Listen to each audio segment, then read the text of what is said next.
Olá, galerinha! Sejam todos muito bem-vindos! Na nossa videoaula de hoje, nós vamos abordar o capítulo de periodonto, tratando especificamente da parte da gengiva. A gengiva corresponde a uma faixa de mucosa mastigatória que está localizada adjacente aos dentes e que se limita na superfície vestibular pela linha mucogengival, que a separa da mucosa alveolar, e na superfície palatina não se verifica uma linha que realize essa distinção entre essas duas porções diferentes da mucosa oral. A gengiva ela é representada por características clínicas específicas e pode ser dividida em 3 porções distintas, todas elas com coloração rosa pálida. Nessa videoaula, abordaremos os aspectos específicos das porções gengivais que compreendem o periodonto de proteção. Deixe seu like aqui embaixo no vídeo e vamos começar nossa abordagem.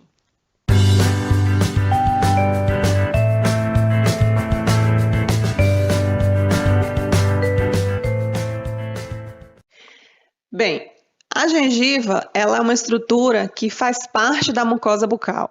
A mucosa bucal é uma extensão de tecido que é formada pelo epitélio e a lâmina própria que recobre a cavidade bucal, né, formando aí dois compartimentos virtuais, que é o vestíbulo e a cavidade bucal, que nós vamos falar um pouco mais para frente a respeito de todas as extensões que formam a mucosa bucal. E a gengiva é uma delas, tá? A gengiva, ela pode ser dividida em 3 partes, né, em 3 porções diferentes, que são a gengiva marginal ou livre, a gengiva papilar ou interdentária e a gengiva inserida. Aí abaixo nós temos uma imagem que representa as diversas localizações de cada uma dessas porções da gengiva mencionadas. Aí nós temos triângulos verdes. Esses triângulos verdes eles estão cercando a região da gengiva chamada de gengiva papilar ou interdentária. Então, ela forma um triângulo entre as coroas dos dentes, tanto por vestibular quanto por lingual, no arco superior e no arco inferior. Aí, na sequência, nós temos uma linha amarela. Essa linha amarela, ela delimita uma outra região da gengiva, que é a de gengiva chamada de livre ou marginal. A gengiva livre ou marginal, ela forma um colar na região do colo do dente, tanto por vestibular também quanto por lingual, e ela é uma estrutura que tem um comprimento que varia na dentição decídua e na dentição permanente, né, sendo que na dentição permanente ela é maior, mas ela basicamente forma esse colar aí que está delimitado por essa linha amarela. E depois nós vamos encontrar essa porção mais extensa de gengiva que vai terminar aí delimitada por essa linha azul que nós denominamos de gengiva inserida. Então, a gengiva inserida, ela fica entre a linha amarela e a linha azul.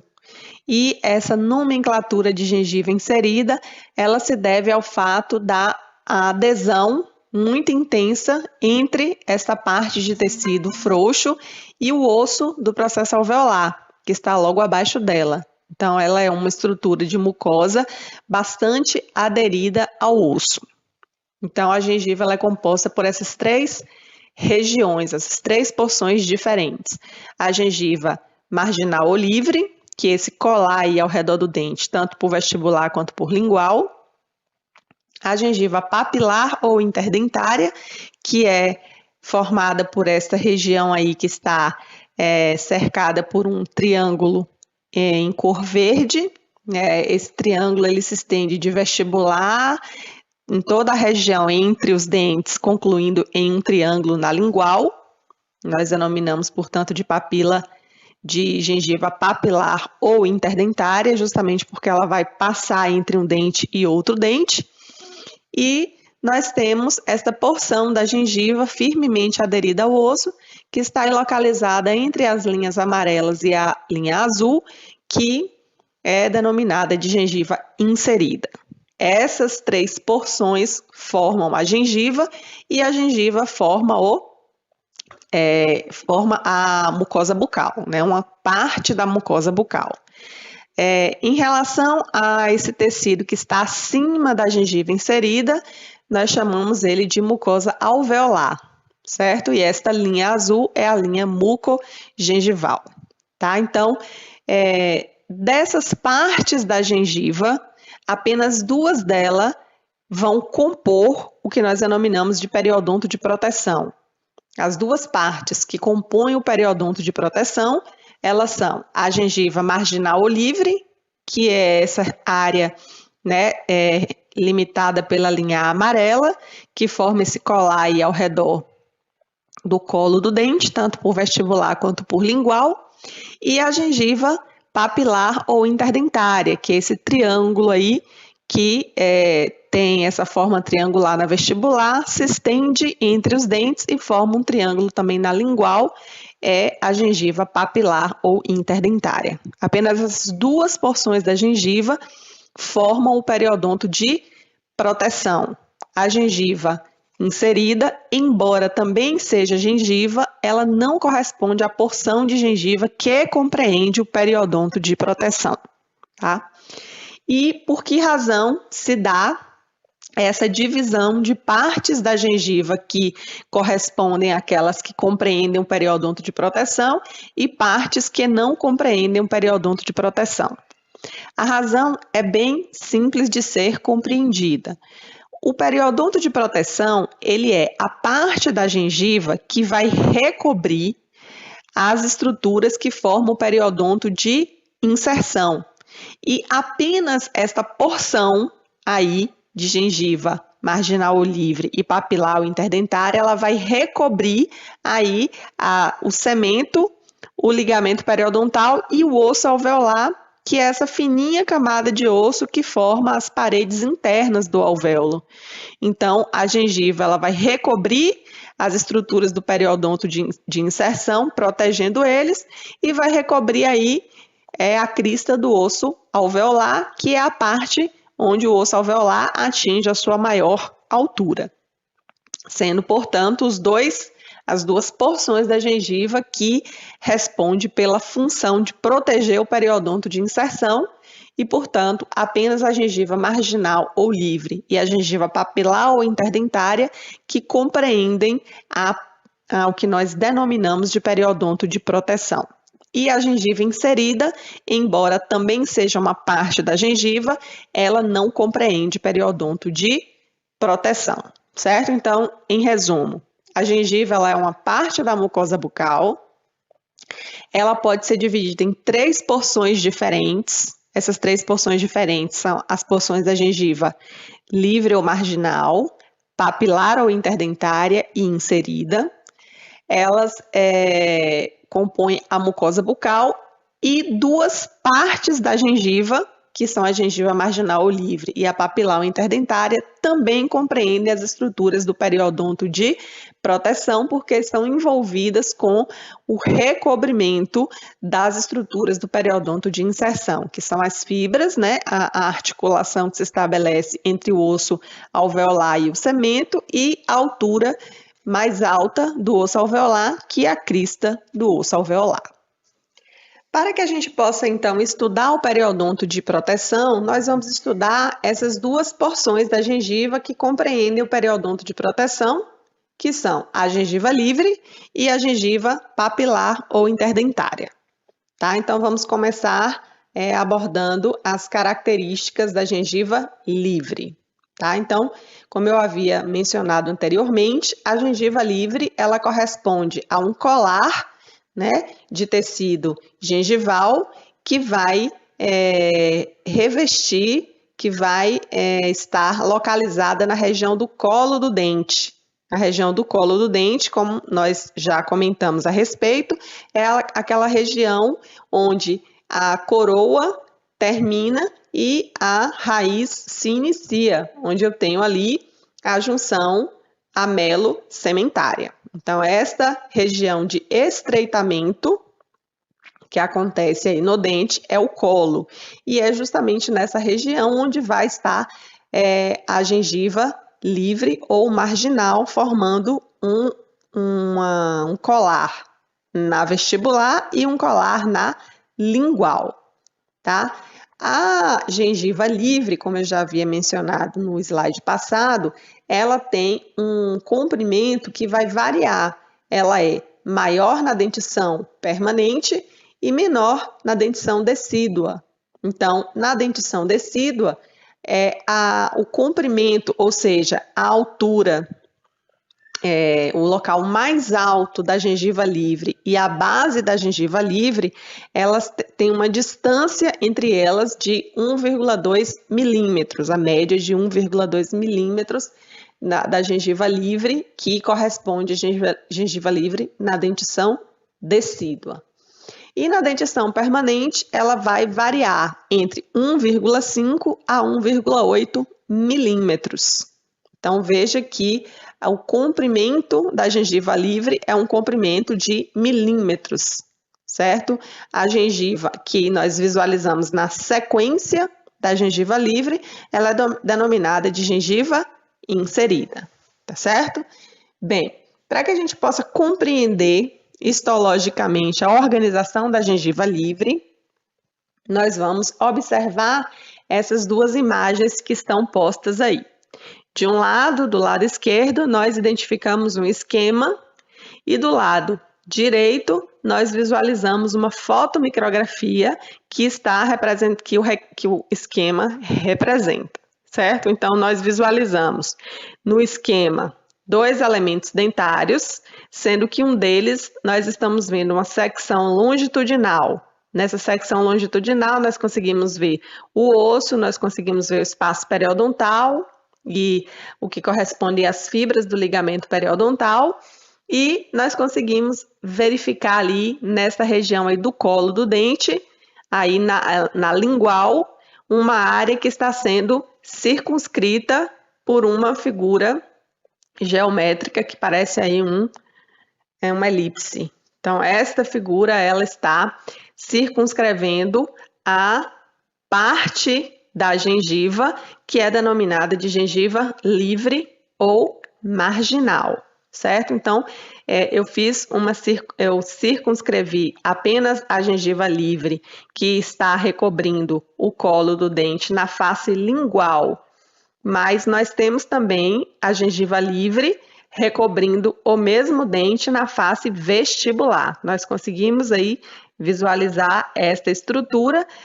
Existe uma linha na base dela, que eu vou apontar. Esta linha na base dela representa aí o limite da gengiva livre, certo? Então, se nós verificarmos essa estrutura, ela vai recobrir aí abaixo fibras colágenas que vão estar mais abaixo inseridas no osso e que corresponde à área onde nós encontramos o periodonto de inserção e, como eu havia dito, por essa razão, na região vestibular e na região lingual, é a gengiva livre a estrutura responsável por recobrir o periodonto de inserção e protegê-lo. Beleza, né? Então, compreendendo essas informações, nós vamos seguir com as orientações em relação à representação do desenho e a identificação da fotomicrografia representada aqui ao lado. Então, nessa fotomicrografia representada ao lado, a mesma figura geométrica, a mesma elipse, ela está circunscrevendo a parte da gengiva que forma a gengiva livre, né, que está aí próximo do esmalte dentário e que tem ali na base o colo do dente. Então, ali terminando o esmalte dentário, nós teremos ali a região do colo e ali está justamente a base da gengiva livre. Então, esta elipse, ela vai circunscrever na fotomicrografia a mesma estrutura que está sendo circunscrita pela elipse no esquema ao lado. Então, nós vamos identificar dois tecidos. Um tecido que tem uma cor vermelho bem intenso, quase um vinho. Este tecido, ele é o tecido epitelial. Ele é o tecido epitelial que forma a gengiva. Então, ele é o epitélio da mucosa gengival. E, além do epitélio, compondo a gengiva, nós temos também o tecido conjuntivo abaixo dele, que está aí representado por uma cor verde. Então, abaixo do epitélio, nós temos o conjuntivo.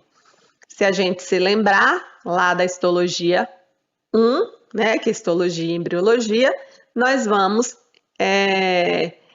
pegar a informação que já foi dada a respeito da nomenclatura deste tecido conjuntivo, que em mucosas recebe o nome de lâmina própria. Então, já foi, né, nos dada essa informação previamente de que o tecido conjuntivo na pele, que está abaixo do epitélio da pele, que é a epiderme, recebe o nome de derme. E no caso das mucosas, o tecido conjuntivo recebe o nome de lâmina própria. Então, aí na gengiva livre, compondo a gengiva livre, nós temos o epitélio da mucosa, que é o epitélio gengival, e nós temos abaixo a lâmina própria. Se nós prestarmos atenção no contorno da gengiva livre, nós vamos ver uma estrutura que tem forma piramidal. É uma pirâmide, onde a base da pirâmide está localizada na região do colo do dente e a região do vértice da pirâmide eu vou aí apontar para vocês com uma seta. Então, essa seta corresponde à parte mais alta da gengiva marginal ou livre, certo? Então, a gengiva marginal ou livre, ela tem uma forma piramidal, certo? Onde a base está localizada na região do colo do dente e o vértice é a região mais alta da gengiva. Esta pirâmide, ela tem uma interface voltada para o esmalte dentário.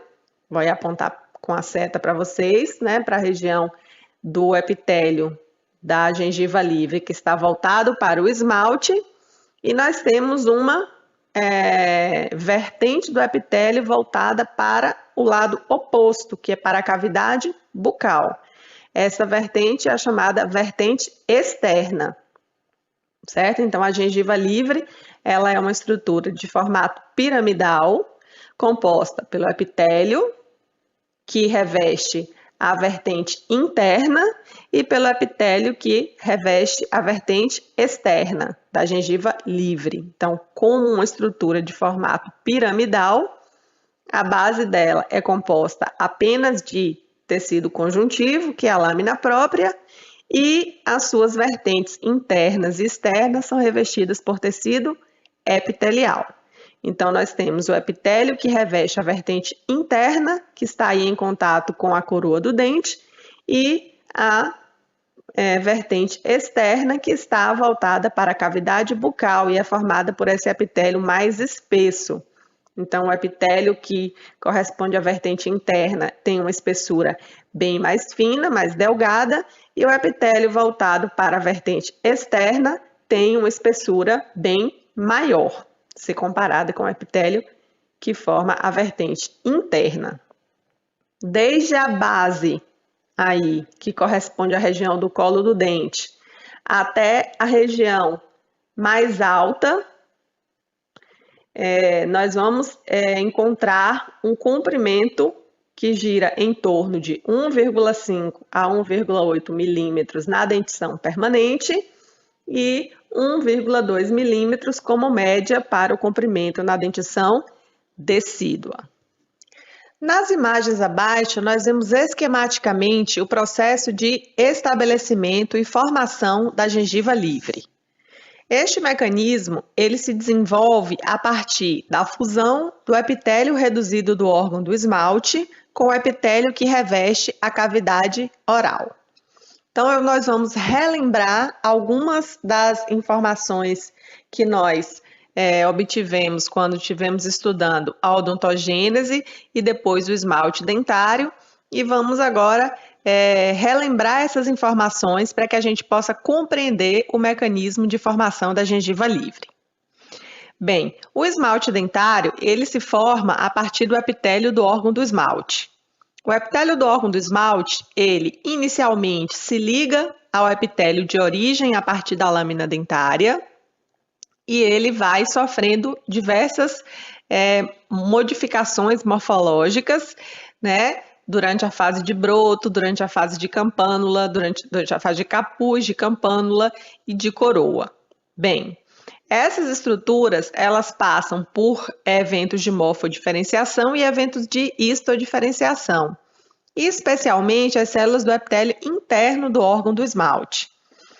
Na fase de coroa da odontogênese, as células que compõem o epitélio externo do órgão do esmalte, as células que compõem o retículo estrelado e as células que compõem o estrato intermediário, elas diminuem consideravelmente o seu volume e se somam com as células que compõem o epitélio que deriva, as células que derivam do ciclo de vida do ameloblasto, né? Se a gente for rememorar o processo que envolve todas as etapas pelas quais passam o ameloblasto, no seu evento final, depois que essas células elas concluem a maturação pré-eruptiva do esmalte, elas perdem altura, se transformam em células cúbicas e então elas desenvolvem uma lâmina basal e passam aí a recobrirem a coroa do dente até que este sofra a erupção dentária e a coroa então apareça na cavidade bucal. Esses eventos eles são importantes, como eu já havia mencionado, pelo fato de que se houver a fragmentação dessas células do epitélio reduzido do órgão do esmalte, elas vão facilitar o contato das células do folículo dentário com a superfície do esmalte e isso pode resultar em modificações da superfície do esmalte. Então, por conta disso, é que os ameloblastos protetores, em conjunto com o epitélio externo do órgão do esmalte, o epitélio interno do órgão do esmalte, que agora são os ameloblastos protetores, o retículo estrelado e o estrato intermediário compõem essa camada de células relativamente delgadas na superfície da coroa, que nós chamamos de epitélio reduzido do órgão do esmalte. À medida que o dente evolui na sua formação e que inicia-se a fase de raiz, ele também começa a experimentar eventos de movimentação. E a movimentação na direção do plano oclusal funcional, ela é chamada de erupção dentária. Em um determinado momento, a coroa do dente, ela vai encostar no epitélio que reveste a cavidade oral. E quando esse evento acontece, nós vamos observar uma fusão das células do epitélio reduzido do órgão do esmalte com as células que recobrem a cavidade oral, com o epitélio que recobre a cavidade oral.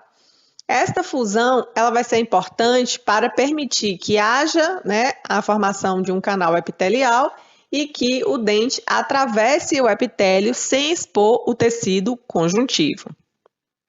Neste momento, a coroa aparece na cavidade bucal e essas células que não mais realizarão função a partir desse momento, elas vão se descamar. E isso vai fazer com que a coroa que está exposta à cavidade bucal, elas tenham contato com a saliva e aí sofram os eventos que nós chamamos de maturação pós-eruptiva.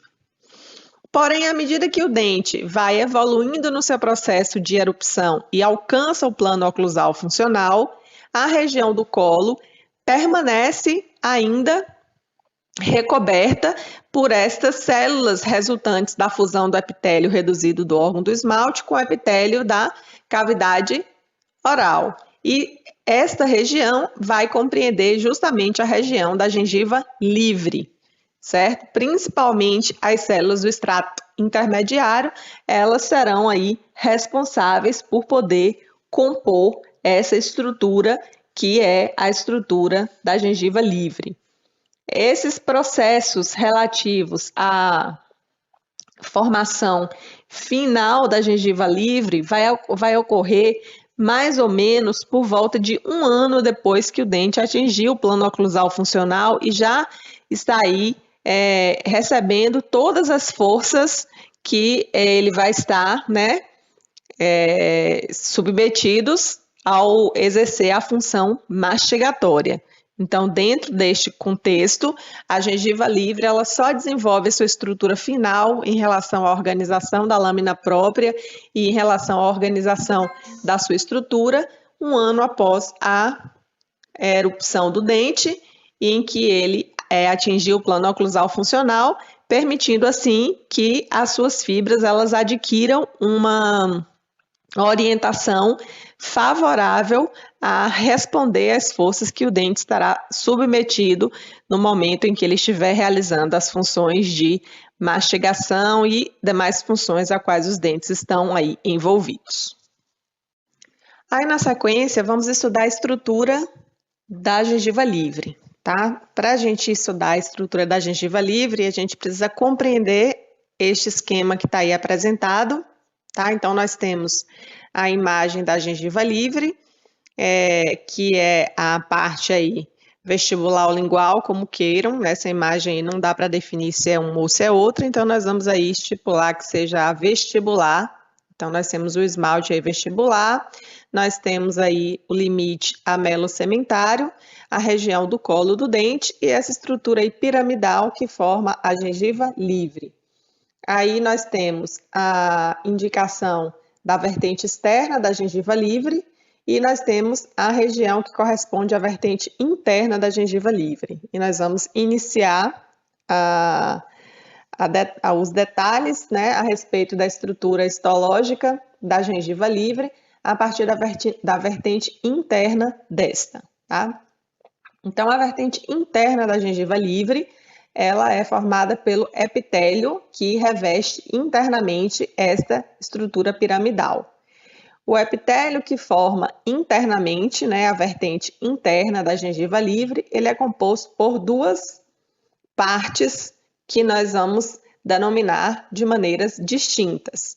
Uma primeira parte que começa na região lá do limite amelo-sementário, e chega até essa parte aí apontada pela seta que está aí com a nomenclatura base do sulco gengival.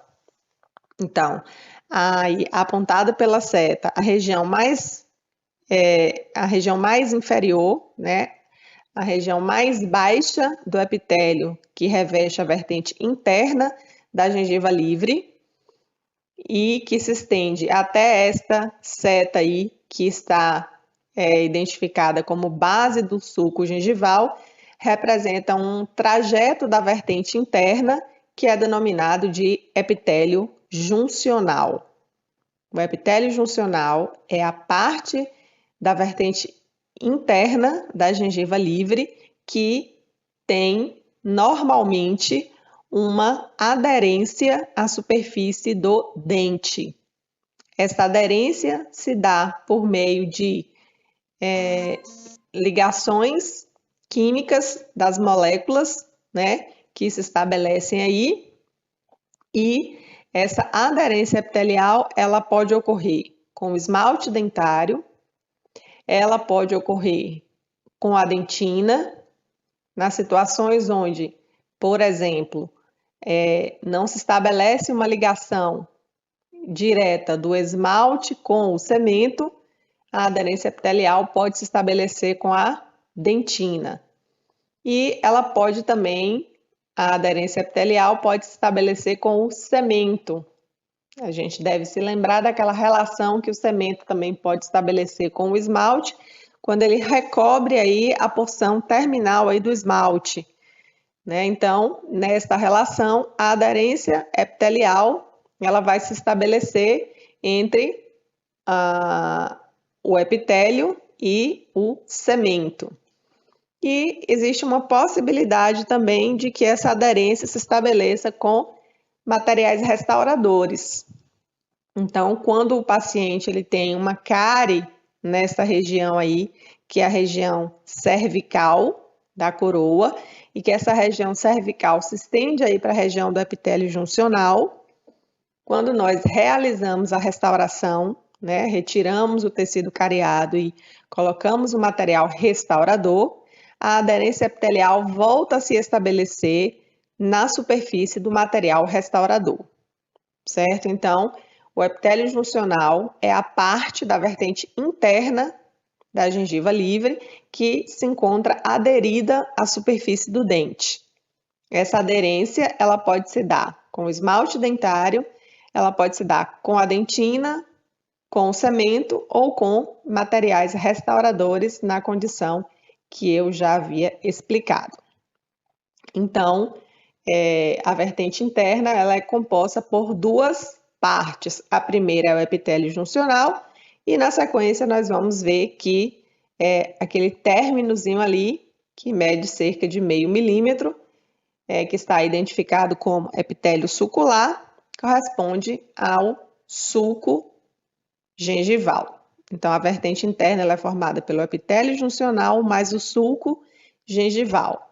Nós estamos agora detalhando as características do epitélio juncional. Inicialmente falamos a respeito da aderência epitelial e agora eu vou abordar a questão do nível de profundidade do epitélio juncional.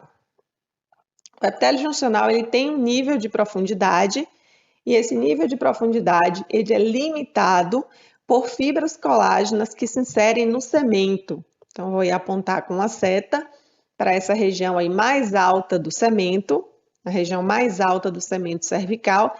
Nós temos fibras colágenas que se inserem aí. Essas fibras fazem parte da estrutura da própria gengiva, da lâmina própria da gengiva.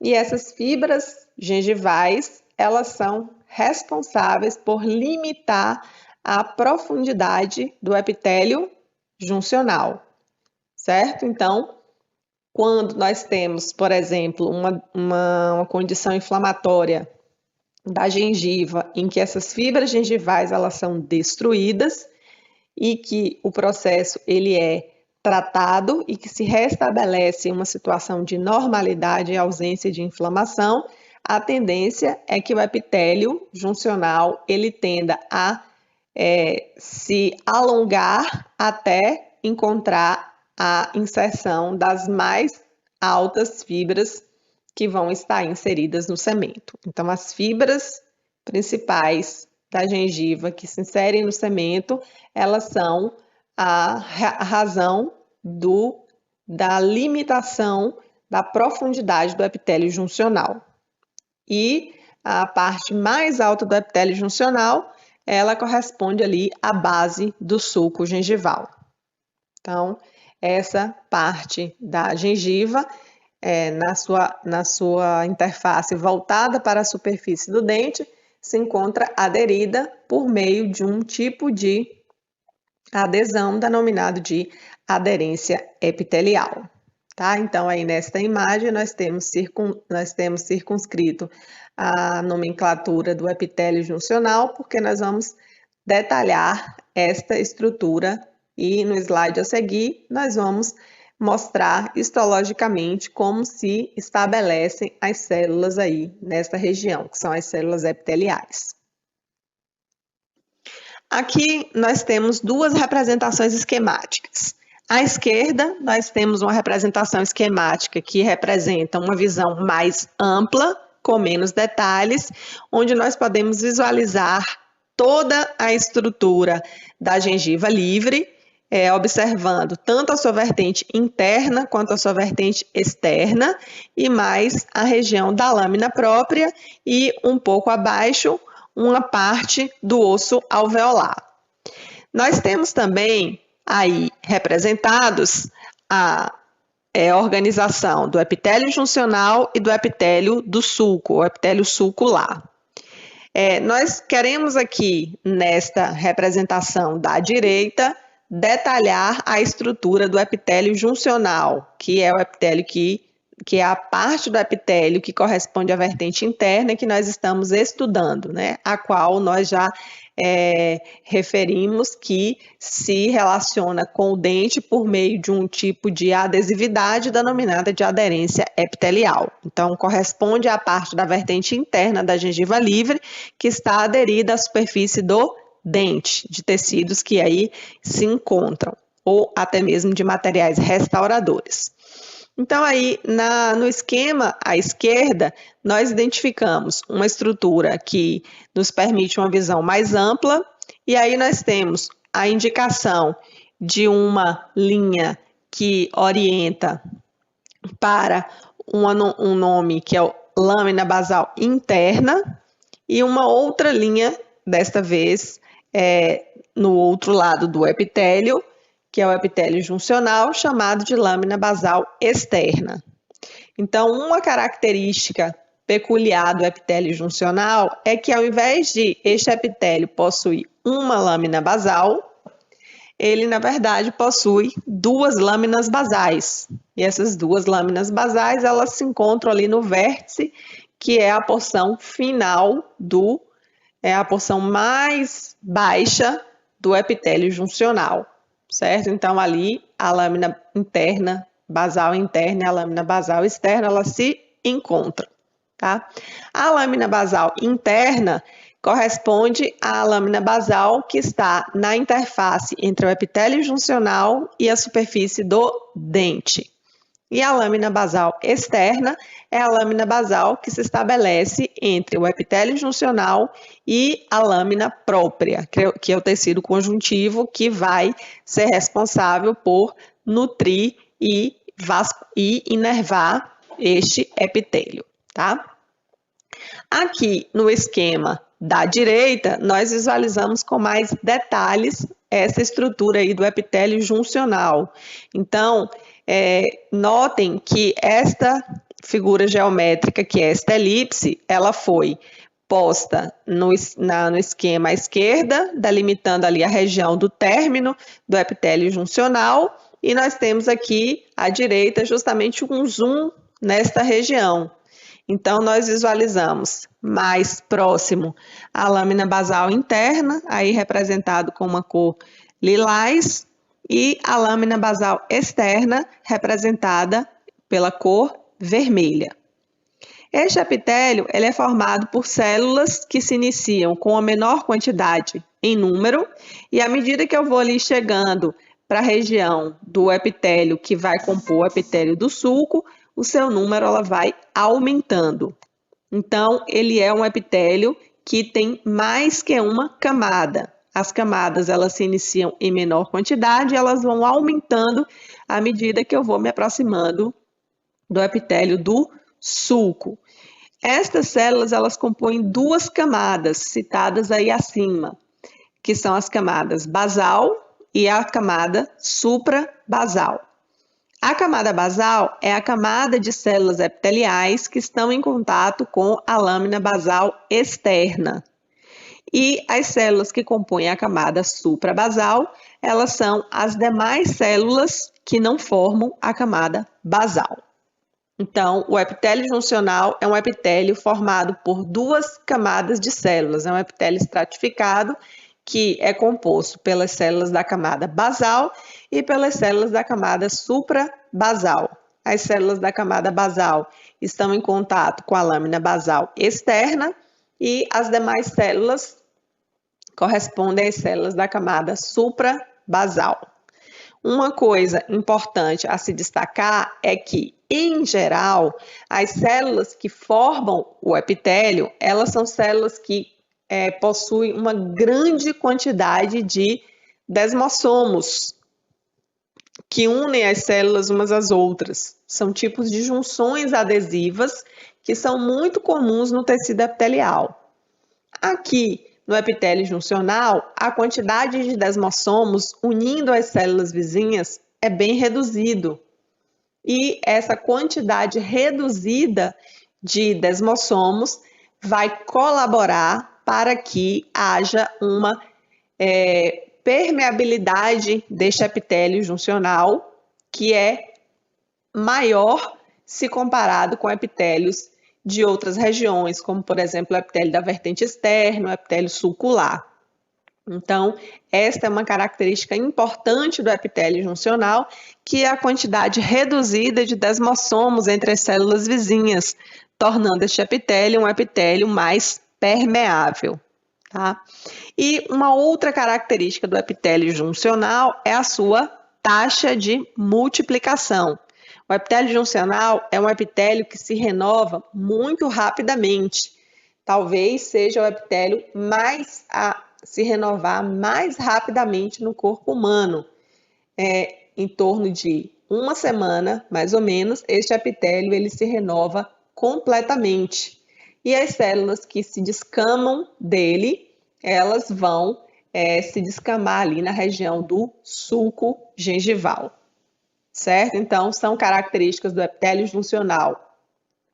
A sua permeabilidade, graças a um reduzido número de desmossomos, que são junções adesivas, e também a sua alta taxa de renovação celular, que permite a renovação do epitélio em um prazo curto de tempo, se comparado aos outros epitélios da mucosa bucal e também do próprio corpo humano.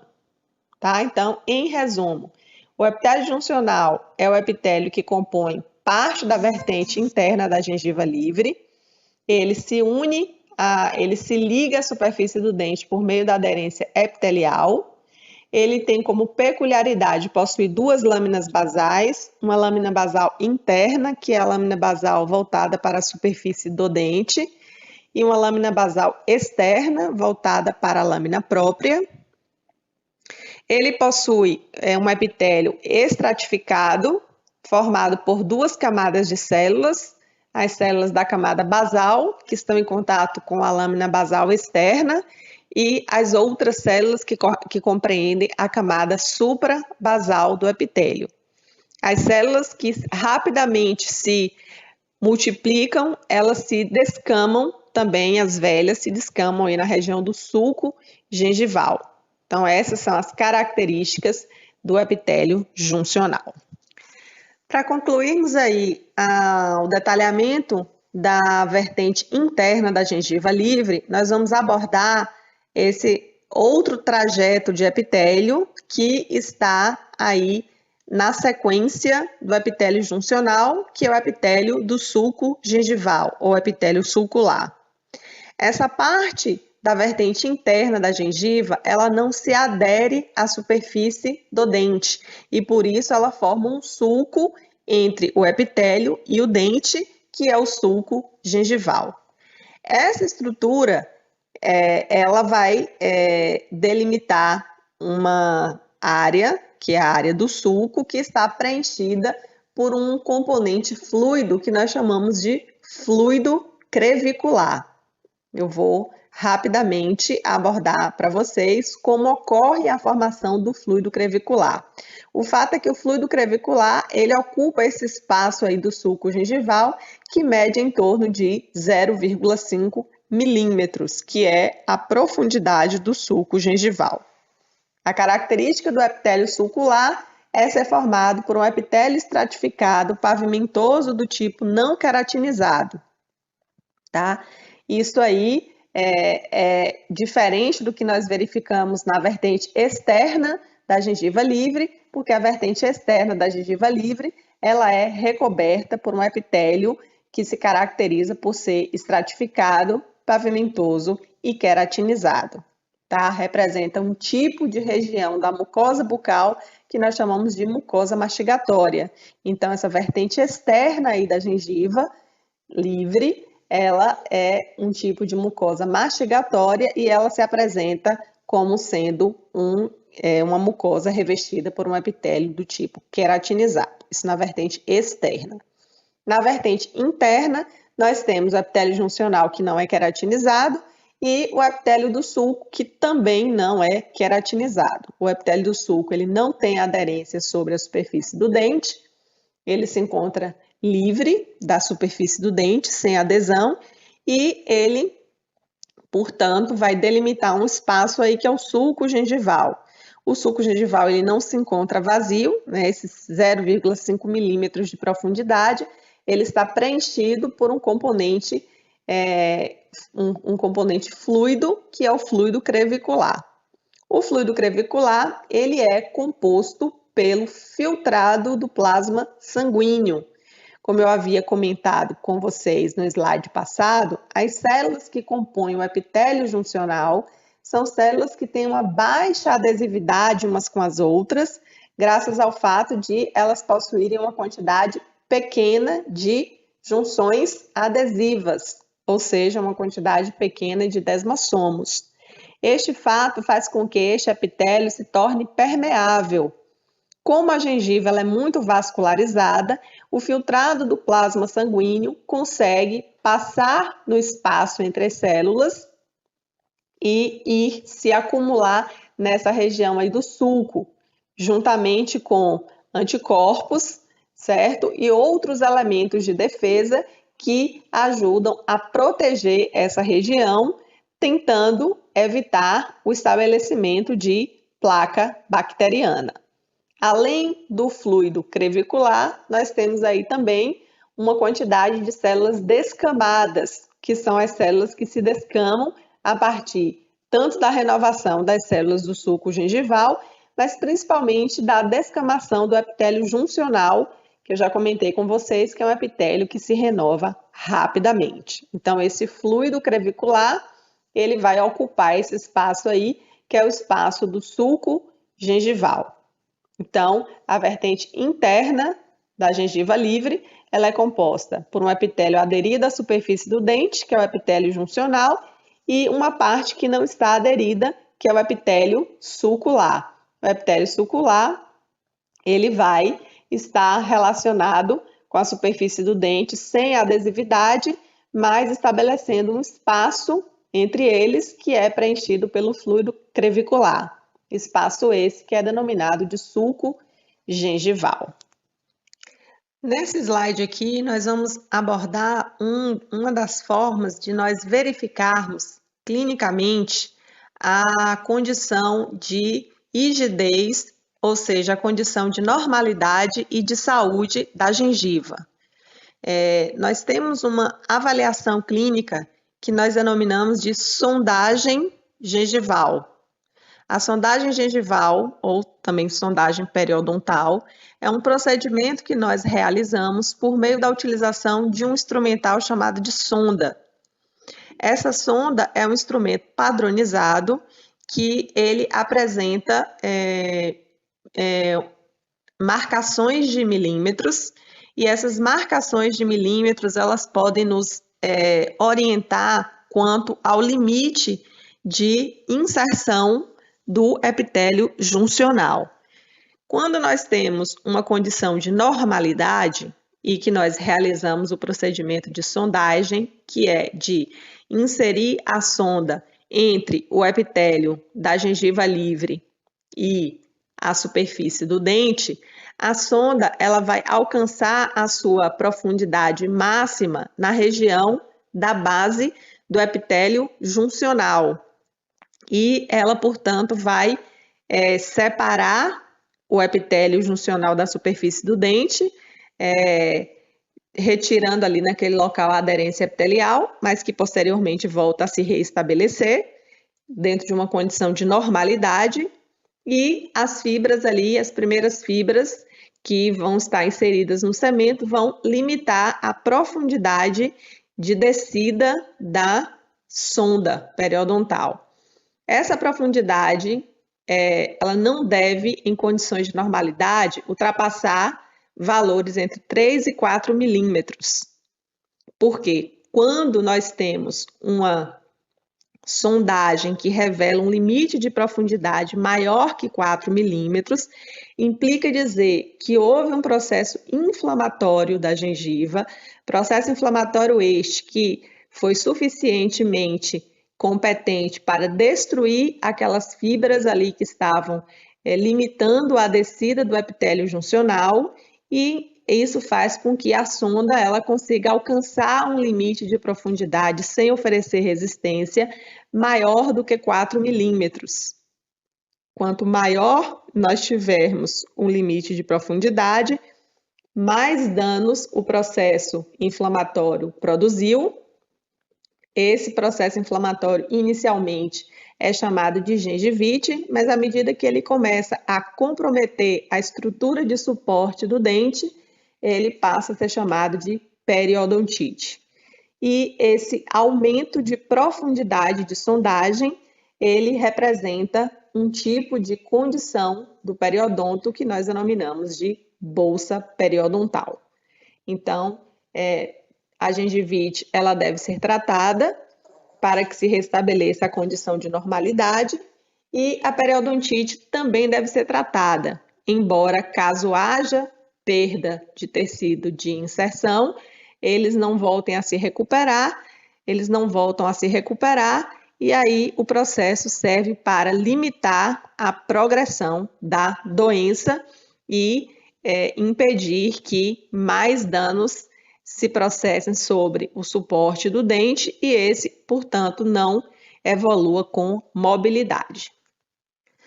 Na sequência, nós vamos continuar abordando aí as partes da gengiva que compreendem o periodonto de proteção, falando da papila interdentária. Então, já falamos a respeito da gengiva livre e agora vamos falar a respeito da gengiva papilar ou interdentária.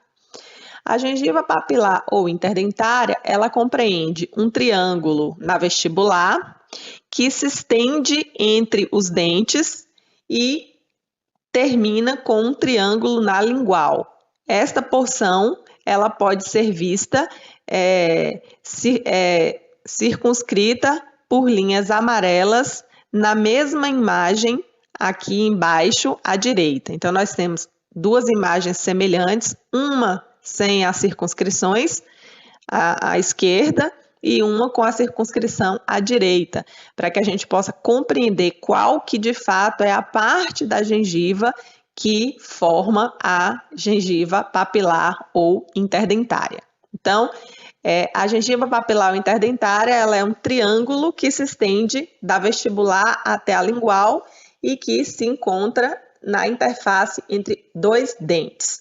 Histologicamente, ela tem a mesma organização que a gengiva livre, no entanto, morfologicamente, né, a sua macroscopia, ela demonstra uma localização distinta e uma conformação entre os dentes que varia a depender de qual dente ela esteja, né, na interface. Então, nós vamos ver que se os dentes forem anteriores ou se os dentes forem posteriores, esses dentes podem estabelecer pontos de contato, que são áreas menores de contato, ou uma área de contato, que é um ponto maior, uma extensão de um ponto. E isso vai interferir na forma que esse trajeto da gengiva entre um dente e outro, ele vai estabelecer. Tá? Então, nós vamos ver mais para frente que a gengiva papilar ou interdentária, ela estabelece uma concavidade aí na interface entre um dente e outro, que vai estar detalhado no próximo slide. Aqui nesse slide, nós podemos verificar no desenho da direita o esquema que representa a visão lateral ou proximal de um dente, onde nós verificamos a forma que a gengiva papilar interdentária ela adquire nesta localização. Então, nós vemos esta concavidade que vai se estabelecer. Essa concavidade, ela ganha o que a gente chama de formato de cela e ela representa o cou gengival. Então, o cou gengival é essa forma de cela que se estabelece aí na região da gengiva interdentária e que serve para acomodar justamente o local onde está o ponto de contato ou a área de contato entre os dentes vizinhos. À esquerda, nós temos a fotomicrografia dessa área que representa o cou gengival. De um lado, nós temos a papila lingual, do outro lado, nós temos a papila vestibular, e entre uma e outra, essa forma de cela que a gengiva papilar ou interdentária atinge entre as duas papilas e que é justamente a região do cou gengival. Aqui nessa imagem é possível verificar como que as concavidades do couro gengival na papila interdentária dos grupos de dentes diferentes se estabelece também com formas diferentes.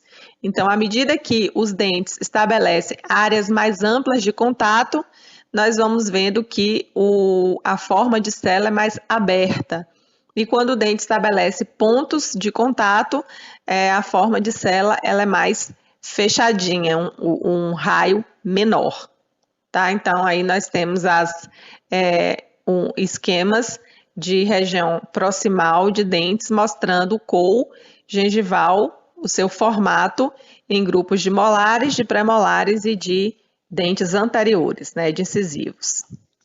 Na sequência, vamos abordar a lâmina própria da gengiva, que é a parte do tecido conjuntivo, né, que vai estar aí subjacente ao epitélio da gengiva, tá? Tanto do epitélio da gengiva livre quanto da gengiva papilar interdentária.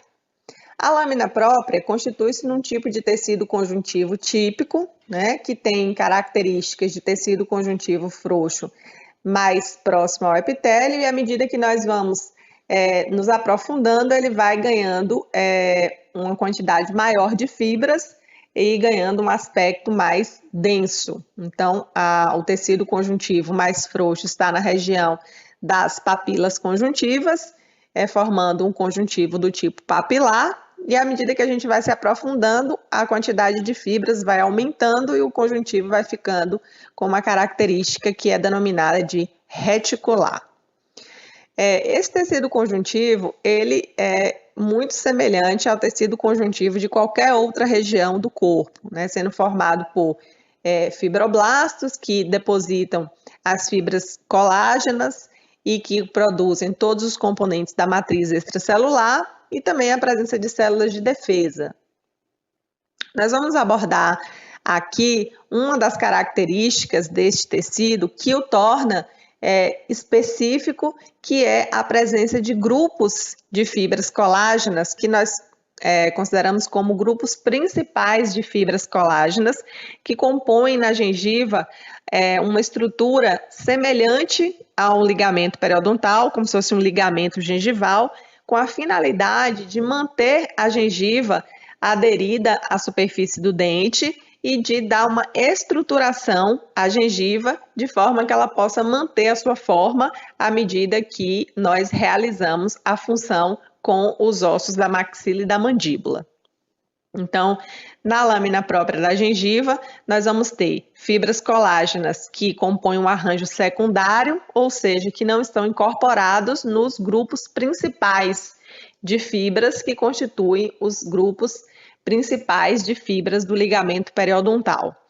É importante ressaltar que esta organização do epitélio, assim como foi mencionado, tanto da vertente interna quanto da vertente externa da gengiva livre e papilar, quanto a organização dos grupos principais de fibras que compõem a lâmina própria da gengiva, só adquirem essas características depois de um ano em que o dente adquiriu função, no momento em que ele toca o dente antagonista e em que ele já também atingiu lá o plano oclusal funcional, porque é justamente em resposta a essas forças oclusais que as fibras vão se organizar, especificamente o grupo de fibras principais que formam a lâmina própria da gengiva. Bem, aqui nós vamos abordar um aspecto que torna a lâmina própria da gengiva peculiar, que é justamente a presença desses grupos de fibras que têm uma direção e sentidos muito específicos e que têm essa orientação justamente para resistir a forças de tração que são estabelecidas sobre os dentes durante os movimentos mastigatórios, os movimentos funcionais dos arcos dentários e servem para dar estabilização à gengiva livre e à gengiva papilar. Então, esses grupos principais, eles têm essa orientação, esse sentido próprios, específicos, e esse direcionamento ele é estabelecido ele vai sendo estabelecido à medida que o dente vai realizando suas funções e ele completa seu processo de maturação após um ano que o dente já atingiu o plano oclusal funcional. A gengiva ela possui um total de 6 grupos, né, principais de fibras da gengiva. Esses grupos eles estão aqui citados e nós vamos identificar a sua localização e por meio de cores em que eles estão aí representados nesses esquemas aí ao lado. Então, nós temos o grupo de fibras dentrogengivais, o grupo de fibras dentoperiosteais, o grupo de fibras alvéolo-gengivais, o grupo de fibras circulares, o grupo de fibras interpapilares e o grupo de fibras denominados de transseptais. Bem, o grupo de fibras dentogengivais são um grupo de fibras que se inserem no dente, na região cervical do cemento e se abrem como um leque na direção da lâmina própria da gengiva livre. Nesse primeiro esquema, aí nós temos a representação desse grupo de fibras do grupo dentogengival, representados pela cor vermelha.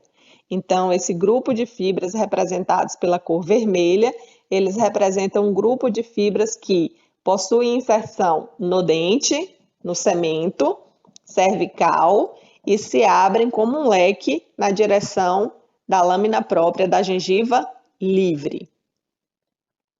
Na sequência, nós vamos falar a respeito do grupo 2, que são as fibras dentoperiosteais. O grupo de fibras dentoperiosteais, elas são fibras que se inserem na região cervical do cemento, elas caminham na direção da crista do osso alveolar, depois elas fazem uma curva e se inserem lá na região do osso do processo alveolar, que seria ali na superfície externa do osso que está aí compondo as paredes do alvéolo. Então, nesse também esquema aí, primeiro, nós temos a representação do grupo de fibras dentoperiosteais, que está indicado com fibras coloridas de cor azul. Então, esse grupo de fibras coloridas de cor azul, eles representam um grupo de fibras que se inserem cervicalmente no cemento, caminham ali horizontalmente em relação ao osso do processo alveolar, fazem uma curva e se prendem no periósteo do osso do processo alveolar. E essas fibras, elas são chamadas de fibras do grupo de fibras dentoperiosteais, porque se inserem no dente e no periósteo do osso do processo alveolar. Nós temos as fibras que compõem o grupo de fibras chamados de alvéolo-gengivais. Aqui nesse esquema, primeiro, o grupo de fibras alvéolo-gengivais está representado em verde claro. As fibras elas se inserem na crista do osso alveolar e elas se abrem como um leque superiormente na direção da lâmina própria da gengiva livre. Então, as fibras chamadas de fibras alvéolo-gengivais, elas se inserem no alvéolo, no alvéolo e na região mais alta do alvéolo, na crista do osso alveolar, e elas vão se encaminhar superiormente, se abrindo como um leque em direção à lâmina própria da gengiva livre. O próximo grupo de fibras é o grupo de fibras denominado de grupo de fibras circulares. O grupo de fibras circulares não tem inserção em nenhum tipo de tecido duro. Não vai se inserir nem no cemento e nem no osso. Essas fibras, elas circundam o colo do dente como se fosse um cinto na região do colo do dente, amarrando a gengiva ao colo. E elas não possuem nenhum tipo de inserção, nem dentária e nem de osso, ficando aí apenas limitadas em toda a sua extensão à lâmina própria da gengiva. Então, nós temos dois esquemas onde nós conseguimos visualizar essas fibras circulares que estão aí representadas de cor amarela. Então, em um corte histológico em que nós visualizamos a gengiva livre, nós verificamos o trajeto delas e num corte do esquema superior, elas são vistas aí atravessando a gengiva papilar ou interdentária. Então, esse grupo aí é o grupo de fibras principais chamadas de circulares, que são fibras que não vão se inserir em nenhum tecido duro, mas que ficam ao redor do colo do dente, né, dando estabilidade à gengiva aí para que ela fique firmemente relacionada ao colo do dente. Depois nós temos o grupo de fibras chamados de interpapilares. O grupo de fibras interpapilares, eles se dispõem da papila vestibular e eles se encaminham na direção da papila lingual. O grupo de fibras interpapilares, portanto, ele se direciona da papila vestibular para a papila lingual, passando pela região do cou gengival. E essas fibras, elas também não se inserem em nenhum tecido duro. Então, são fibras que se encaminham da papila vestibular para a papila lingual e elas estão, portanto, fazendo um trajeto interproximal, ou seja, na papila interdentária. Nesse esquema aí de cima, a orientação das fibras interpapilares é similar ao que está representado aí pelas fibras do grupo circular, que são essas em amarelo. Então, neste mesmo ângulo de visualização em que a gente visualiza as fibras circulares, nós também temos a mesma disposição das fibras interpapilares que estão indo da papila vestibular para a papila lingual. E o último grupo de fibras são as fibras denominadas de fibras transeptais. As fibras transeptais, elas podem ser vistas no último esquema abaixo, onde nós visualizamos a secção longitudinal de um dente visto de frente, e nós visualizamos essas fibras em azul. O grupo de fibras transeptais são grupos de fibras do ligamento gengival que se inserem no cemento de um dente, eles percorrem um trajeto horizontal, passam sobre o septo, que forma a parede do alvéolo entre dois dentes, e se prende no cemento do dente vizinho. Então, essas fibras, elas passam o septo interdentário e ligam dois dentes vizinhos por meio do cemento. Por isso, essas fibras são também chamadas de fibras dentodentárias.